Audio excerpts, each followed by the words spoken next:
نحمده ونصلي على رسوله الكريم أما بعد فقد قال الله سبحانه وتعالى في القرآن المجيد وفي كلامه القديم أعوذ بالله من الشيطان الرجيم بسم الله الرحمن الرحيم وبشرناه بإسحاق نبيا من الصالحين وباركنا عليه وعلى إسحاق ومن ذريتهما محسن وظالم لنفسه مبين. எல்லாம் அல்ல அல்லாஹ்வின் பேரருளால் 21வது தராவீஹை நிறைவேற்றி அமர்ந்திருக்கின்றோம். கடந்த தராவீனுடைய பயான்களில் குர்ஆனில் கூறப்பட்ட நபிமார்களுடைய வரலாற்று சுருக்கத்தை நாம் பார்த்து வருகின்றோம். அந்த வகையில் கடந்த 19 நபிமார்களுடைய வரலாறை நாம் பார்த்திருக்கின்றோம். இன்றைக்கு நபி இஸ்ஹாக் அலைஹிஸ்ஸலாம் அவர்களுடைய வரலாறை நாம் பார்க்கின்றோம். ஏற்கனவே இப்ராஹிம் அலைஹிஸ்ஸலாம் அவர்களுடைய வரலாற்றை நாம் கடந்த தினங்களில் பார்த்தோம். அவர்களுக்கு 2 மகன்கள், அதிலே மூத்தவர் இஸ்மாயில் அலைஹிஸ்ஸலாம், அதிலே இளையவர் நபி இஸ்ஹாக் அலைஹிஸ்ஸலாம். மிகச் சிறிய மகனாக இருந்தாலும் அல்லாஹ் இவர்களை நபி இப்ராஹிம் அலைஹிஸ்ஸலாம் அவர்களுக்கு கொடுக்கும் பொழுது அவர்களுடைய வயது 100ஐயும் கடந்து விட்டது. பல நபிமார்களுக்கு இந்த குழந்தை விஷயத்தில் அல்லாஹ் பெரும் சோதனைகளை கொடுத்து தான் அவர்களுக்கு இந்த குழந்தை பாக்கியத்தை கொடுத்திருக்கின்றான். நபி ஜக்கரியா அலைஹிஸ்ஸலாம் அவர்களும் சரி, அவர்களுடைய தள்ளாத வயதில் தான் குழந்தையை பெற்றெடுத்தார்கள். அதே போலதான் இப்ராஹிம் அலைஹிஸ்ஸலாம் அவர்களும் 100 வயதை கடக்கும் பொழுதுதான் இஸ்மாயில் அலைஹிஸ்ஸலாம் அவர்களும் பிறக்கின்றார்கள். 10 வருடங்களுக்கு பிறகு 110 வயதில் நபி இஸ்ஹாக் அலைஹிஸ்ஸலாம் பிறக்கின்றார்கள். நபி இஸ்ஹாக் அலைஹிஸ்ஸலாம் அவர்கள் எப்படி பிறந்தார்கள், அவர்களுடைய அந்த பிறப்பின் வரலாற்றை நாம் ஏற்கனவே இப்ராஹிம் அலைஹிஸ்ஸலாம் அவர்களுடைய வரலாறில் பார்த்தோம். மலக்குகள் எல்லாம் நபி இப்ராஹிம் அலைஹிஸ்ஸலாம் அவர்களுடைய வீட்டிற்கு விருந்தாளியாக வருகின்றார்கள். ஜிப்ரீல் அலைஹிஸ்ஸலாம் அவர்களும் இருக்கின்றார்கள், அவர்களோடு சில மலக்குகளும் இருக்கின்றார்கள். மனித தோற்றத்தில் வரக்கூடிய அந்த மலக்குகள் இப்ராஹிம் அலைஹிஸ்ஸலாம் அவர்களை உள்ளே அழைத்து வீட்டில் விருந்து உபசரிப்புகளை எல்லாம் அமோகமாக செய்து அவர்களுக்கு வரவேற்பை கொடுத்தார்கள். பொரித்த கரியை அவர்களுக்கு முன்னால் வைத்தார்கள் இப்ராஹிம் அலைஹிஸ்ஸலாம்.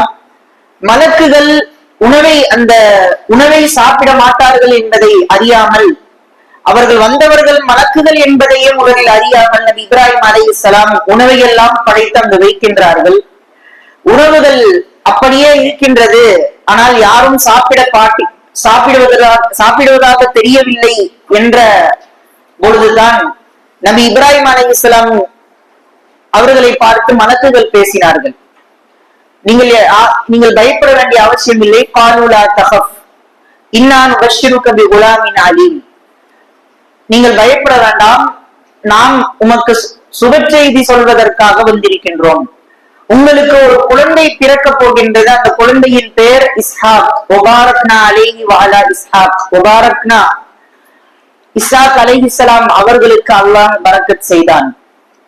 அது மட்டுமல்ல, இஸ்ஹாக்கிற்கு பிறகு உங்களுக்கு யாக்கூப் என்ற ஒரு பேரனும் பிறப்பார்கள். நீங்கள் உயிரோடு இருக்கும் பொழுதே உங்களுடைய பேரன்களை எல்லாம் பார்த்துதான் நீங்கள் மரணிப்பீர்கள் என்றார்கள்.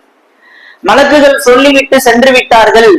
அதற்கு பின்னால் நபி இஸ்ஹாக் அலைஹிஸ்ஸலாம் அவர்கள் பிறக்கின்றார்கள். தாயிற்கு வயது 90 ஆகிவிட்டது, தந்தைக்கு வயது 110. இந்த வயதில் குழந்தை பாக்கியத்தை அல்லாஹ் கொடுக்கின்றான். இந்த இடத்தில் நாம் ஒரு விஷயத்தை சிந்திக்க கடமைப்பட்டிருக்கின்றோம். பொதுவாகவே அல்லாஹ் நபிமார்களுக்கு மட்டும் கஷ்டம் கொடுப்பதில்லை, தனக்கு பிரியமான அத்தனை நபர்களுக்கும் கஷ்டத்தை கொடுத்து அதற்கு பிறகுதான் அவர்களுக்கான ஒரு லேசான வாழ்க்கையை தருகின்றான்.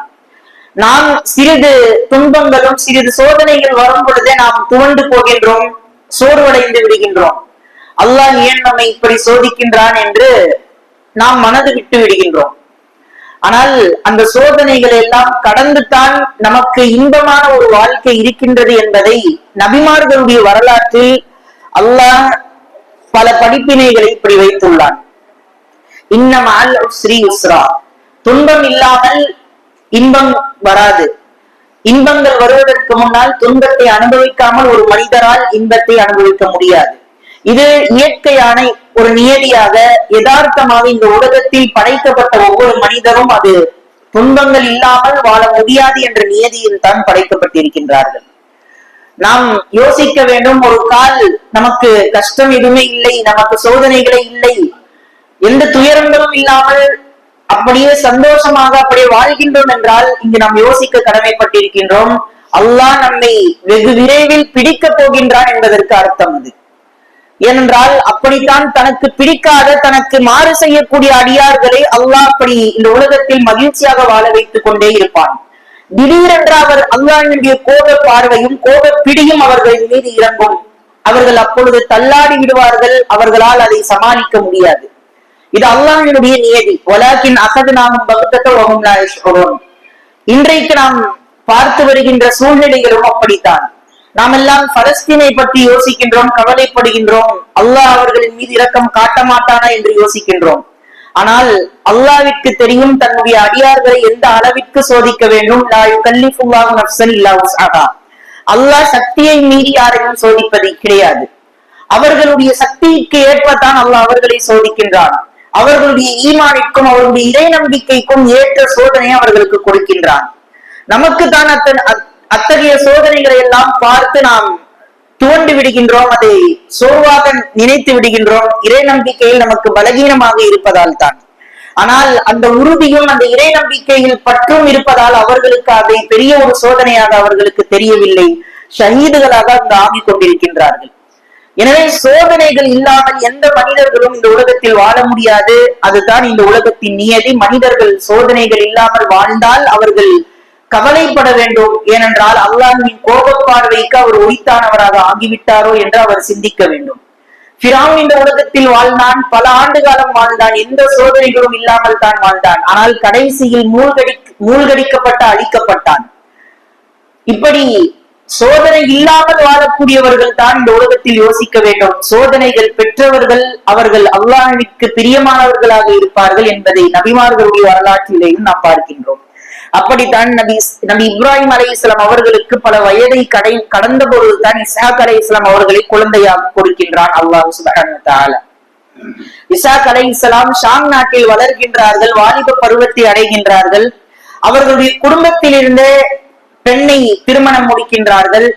நபி இப்ராஹிம் அலைஹிஸ்ஸலாம் அவர்கள் வசியத் செய்துவிட்டே சென்றிருக்கின்றார்கள், நம்முடைய குடும்பத்திலேயே நீ பெண்ணை முடிக்க வேண்டும், திருமணம் முடிக்க வேண்டும் என்பதாக. அதற்கு ஏற்றவாறு இஸ்ஹாக் அலைஹிஸ்ஸலாம் அவர்கள் தங்களுடைய சச்சா மகளையே திருமணம் முடித்து அவர்களுக்கு 2 பிள்ளைகள் பிறக்கின்றார்கள். இங்கு இன்னொரு சோதனையும் அல்லாஹ் வைக்கின்றான். இஸ்ஹாக் அலைஹிஸ்ஸலாம் அவர்களும் தள்ளாத வயதை அடைந்த போதும் குழந்தை பாக்கியம் இன்னும் கிடைக்கவில்லை. ஆனால் இங்கு நாம் இன்னொரு விஷயத்தை பார்க்கின்றோம். நபி இப்ராஹிம் அலைஹிஸ்ஸலாம் உயிரோடு இருக்கும் பொழுது யாக்கூப் என்ற உங்களுக்கு ஒரு பேரன் கிடைப்பான் என்று அல்லாஹ் சுப செய்தி சொல்லிவிட்டார். ஆனால் இஸ்ஹாக் அலைஹிஸ்ஸலாம் அவர்களுக்கு வயது முதிர்ந்த பொழுதும் அவர்களுக்கு இன்னும் குழந்தை பாக்கியம் கிடைக்கவில்லை, குழந்தை பிறக்கவில்லை. அல்லாஹ் அவர்களையும் சோதித்து பார்க்கின்றான். இஸ்ஹாக் அலைஹிஸ்ஸலாம் அழுது அவர்களுடைய கண் பார்வையும் போய்விட்டது. கடைசியாக ஒரு கட்டத்தில் அவர்களுடைய துஆ ஏற்றுக்கொள்ளப்படுகின்றது. அவர்களுக்கு யாக்கூப் என்ற ஒரு மகனும் பிறக்கின்றார்கள்.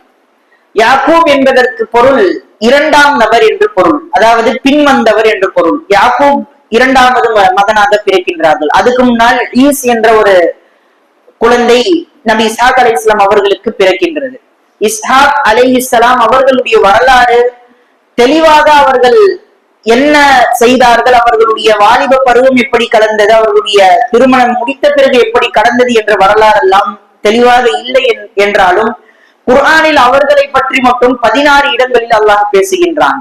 அவர்களுக்கு குழந்தை பாக்கியத்தை கொடுத்ததாக, அவர்களை அபுல் அம்பியா நபிமார்களுக்கெல்லாம் தந்தை என்று அவர்கள் போற்றப்பட்டார்கள். ஏனென்றால் இவர்களுடைய வழித்தோன்றல்களில் தான் இஸ்ரவேலர்கள் எல்லாம் தோன்றுகின்றார்கள்.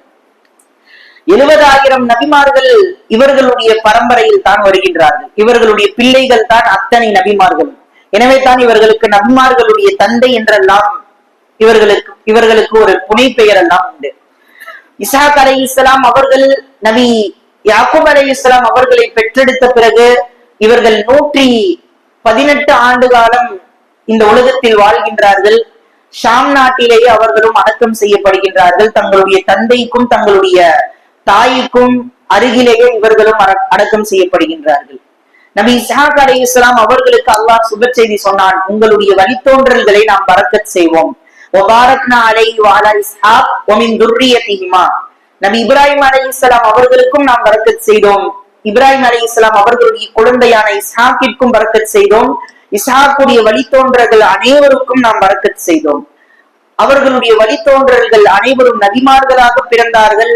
நபிமார்களாக பிறந்து மக்களுக்கு வழிகாட்டியவர்களாக, தலைவர்களாக இந்த உலகத்தில் திகழ்ந்தார்கள்.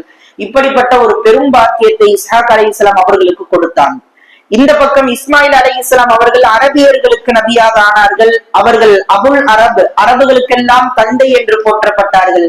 இந்த பக்கம் அவர்களுடைய தம்பியான இஸ்ஹாக் அலைஹிஸ்ஸலாம் அவர்கள் இங்கு பனு இஸ்ரவேலர்களுக்கெல்லாம் தந்தையாக போற்றப்பட்டார்கள். இருவருடைய வரலாற்று சகாப்தம் இங்கு வேறு வேறு பக்கங்களாக திருப்பம் பெறுகின்றது. அங்கு அரபுகளுக்கு தந்தையாகின்றார்கள், இங்கு இஸ்ரவேலர்களுக்கு இவர்கள் தந்தையாகின்றார்கள். எனவே இவர்களுடைய வரலாறு இன்றைக்கு கூட கிறிஸ்துவர்களும் சரி, யூதர்களும் இவர்களை போற்றுவதும், இவர்களை ஒரு மிகச்சிறந்த அந்தஸ்தில் வைத்து அவர்களை புகழ்வதுவெல்லாம் இருந்து கொண்டுதான் இருக்கின்றது. எந்த அளவுக்கு என்றால் இவர்களுக்கு கடவுள் ஸ்தானத்தையும் கொடுத்து விட்டார்கள் என்பதுதான் அவர்கள் செய்த மிகப்பெரிய ஒரு தவறு என்றாலும், அவர்கள் தங்களுடைய நபிமார்கள் என்ற வரிசையில் இவர்களை கண்ணியப்படுத்தி இவர்களுடைய வாழ்க்கை வரலாற்றை இவர்கள் படித்துக் கொண்டும் தான் இருக்கின்றார்கள் என்பதையும் பார்க்கின்றோம். இஸ்ஹாக் அலைஹிஸ்ஸலாம் அவர்கள் மிகச்சிறந்த நபியாக திகழ்ந்தார்கள். அவர்களுடைய வழித்தோன்றல்களுக்கு மிகப்பெரிய ஒரு வழிகாட்டியாய் திகழ்ந்து இந்த உலகத்தில் இருந்து மறைந்தார்கள் என்பதை பார்க்கின்றோம். அவர்களுடைய வாழ்க்கையில் இருந்த படிப்பினைகளை பெற்று வாழக்கூடிய நல்ல நசீபை அல்லாஹ் நம் அனைவருக்கும் தந்தருள் புரிவானாக. ஆமீன். வ ஆகிரு தஅவானா அல்ஹம்துலில்லாஹி ரப்பில் ஆலமீன்.